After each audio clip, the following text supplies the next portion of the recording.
Hey guys, this is the part of the video where we talk about what's needed to make a TRX-6 rear turning axle.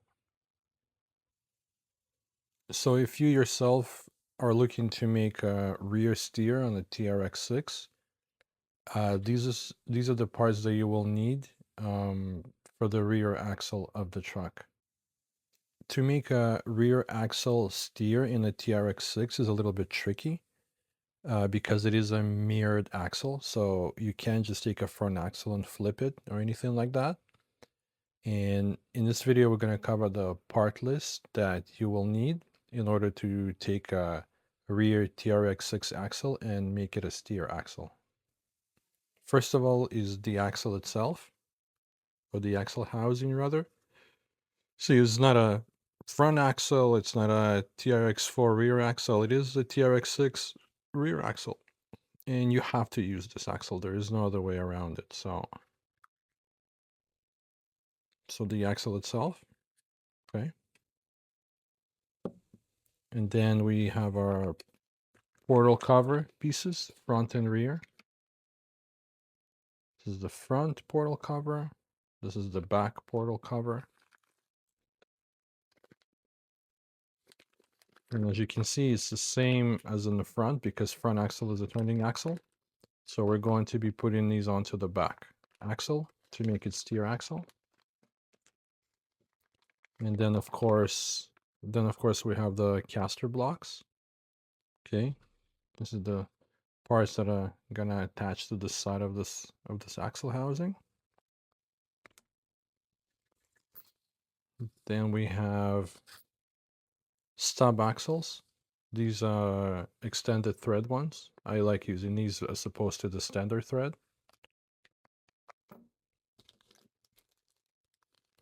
You have your portal output gears.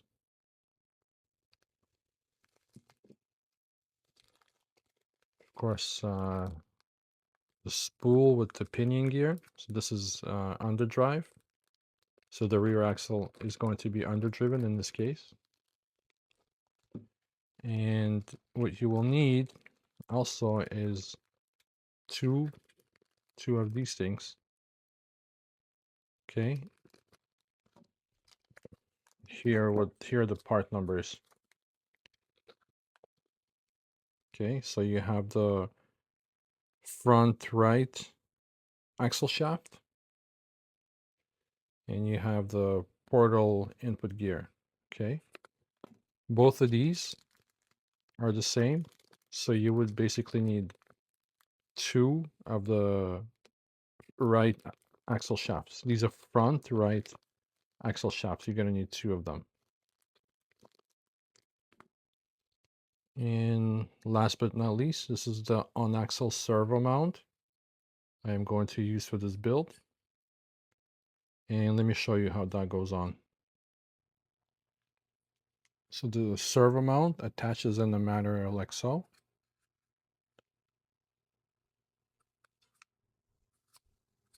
And the servo will go right here. And obviously, these parts will have to get cut off. This link mount, you just chop them off because when the servo mount gets attached, the servo actually stays on here. It goes into here and it lies down on top of the axle housing, on top of the pumpkin here.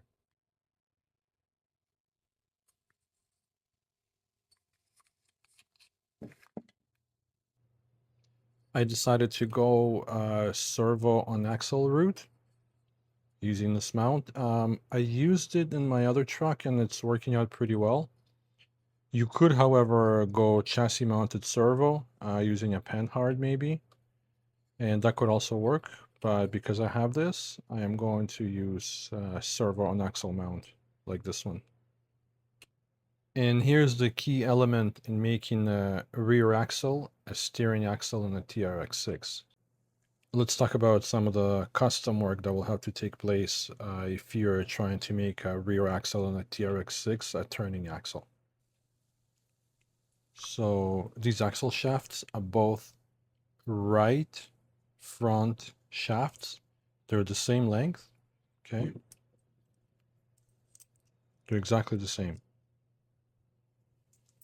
And if you look at the axle housing, this part is actually much shorter than this part, right? So what do? Here, let's put it beside the housing and we're going to compare. You can see that at least this side is way too long, right? It's way too long. Actually, let me put it in the housing and then we'll take another look.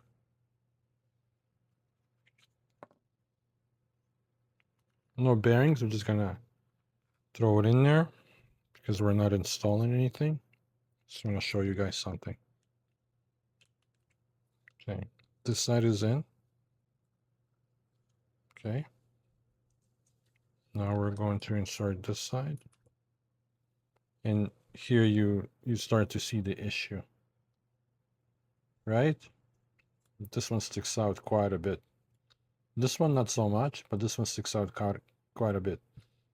So you have to trim them. You actually will have to trim them both. The shaft that you're putting into here, you'll have to trim it by a couple millimeters. Just trim it from here a couple mil, and that'll be fine. However, on this side, you'll have to cut it quite a bit. So what you will have to do, you'll have to cut off about this much. And then once it's cut off, you will have to create this sort of profile onto the end of the shaft that's left. Okay. And the reason you need to do that is so it can insert into the spool or the diff. Okay. Because look, if you just cut it off, you're going to have a round end, and it's, trust me, it's not going to insert in here. So once it's cut, you're going to want to create the same profile as here over here. And I think the shaft itself is 4 mil and this profile is 3 mil. So it's just a little bit of sanding.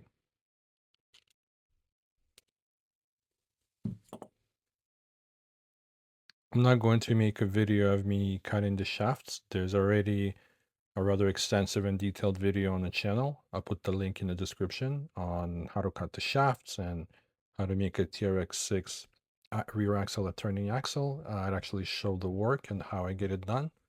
So in this video, I'm not going to go over that. Next time we'll see this axle. It should be complete in terms of shafts being cut and fitted. And we will take a look at servo mount installation at that point. Thanks for watching.